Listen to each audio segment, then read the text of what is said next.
Hello friends, welcome to విశిష్ట food. ఇవాళటి recipe వచ్చేసి నేను కొబ్బరి పచ్చడి చేస్తున్నానండి. పచ్చి కొబ్బరి పచ్చడి. ఇదిగో చూడండి ఎంత చక్కగా ఉన్నది చూడండి. ఇది మనకు ఇడ్లీలోకి కానీ లేదా దోశలకు కానీ చపాతీలోకి కానీ రోటీస్లోకి కానీ రైస్లోకి కానీ చాలా బాగుంటుందండి కొబ్బరి పచ్చడి. పచ్చి కొబ్బరితో చేశాను ఈ పచ్చడి నేను. సరే, ఇది ఎలా ప్రిపేర్ చేసుకుందామో చూద్దాం ఒకసారి.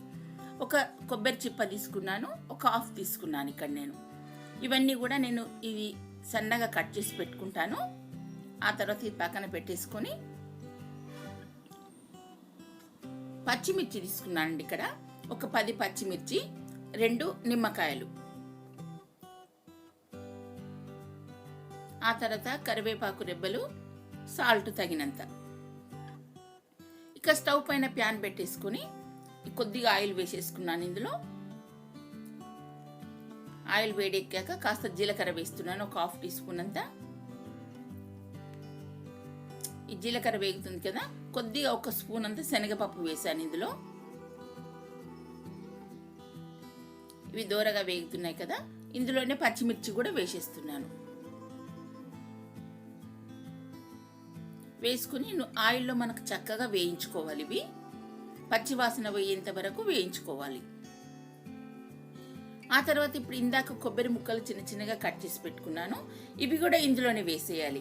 ఈ పచ్చివాసన పోయేంత వరకు ఒక 2 మినిట్స్ వరకు బాగా వేయించుకోవాలి. బాగా వేయించుకొని మనకు సిమ్లో పెట్టుకొని వేయించుకుంటే చక్కగా వేగుతాయి. అందుకోసం అని చెప్పేసి నేను ఇది సిమ్లో పెట్టుకొని చక్కగా ఒక 5 మినిట్స్ వరకు వేయించుకోవాలి. కొబ్బరి అనేది పచ్చివాసన పోయేంత వరకు ఇలా వేయించుకుంటే చక్కగా ఉంటుంది. ఆ తర్వాత ఇక మిక్సీ జార్లో తీసుకొని అందులో వేసేసుకుంటున్నాను. ఇందాక ఇవన్నీ వేయించుకున్నవి ఉన్నాయి కదా, ఇందులో కొంతమంది నిమ్మకాయ లేకుండా చింతపండుతో కూడా వేస్తారండి. చింతపండు, వెల్లుల్లి రెబ్బలు కూడా వేస్తారు ఇందులోని, కానీ నేను వేయలేదు ఇక్కడ. ఇక తగినంత సాల్ట్ వేసేసుకొని, ఇది కొబ్బరి కదా, కాస్త నీళ్లు పోస్తే మనకు బాగా మెదుగుతుందని చెప్పేసి కాస్త నీళ్లు పోస్తున్నాను.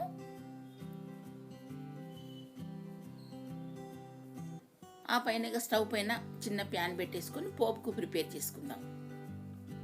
ఇదిగోండి ఆయిల్ వేసాక ఒక 2-3 ఎండుమిర్చి వేసుకుని,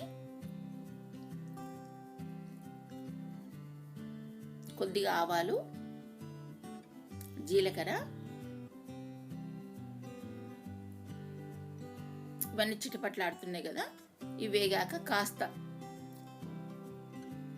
ఇందులో మినపప్పు వేసుకోవాలండి. మినపప్పుతోనే మనకు భలే టేస్టీగా ఉంటుందండి. పోపులో మనకు మినపప్పు వేస్తే దాని ఫ్లేవర్ చక్కగా ఉంటుంది. అందుకోసం కాస్త మినపప్పు వేసాను ఇందులో. దోరగా వేయించుకోవాలి. ఆ తర్వాత కొద్దిగా శనగపప్పు వేస్తున్నాను పోపులకు.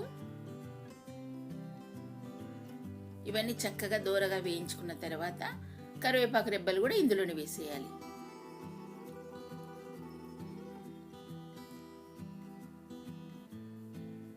మనకు చక్కగా దూరగా వేగిపోతున్నాయి కదా. ఇది పోపు అంతా కూడా, పోపు ఎప్పుడైనా కూడా మాడగొట్టద్దండి. ఇలా మనకు దూరగా వేయించుకుంటేనే చక్కటి ఫ్లేవర్ వస్తుంది.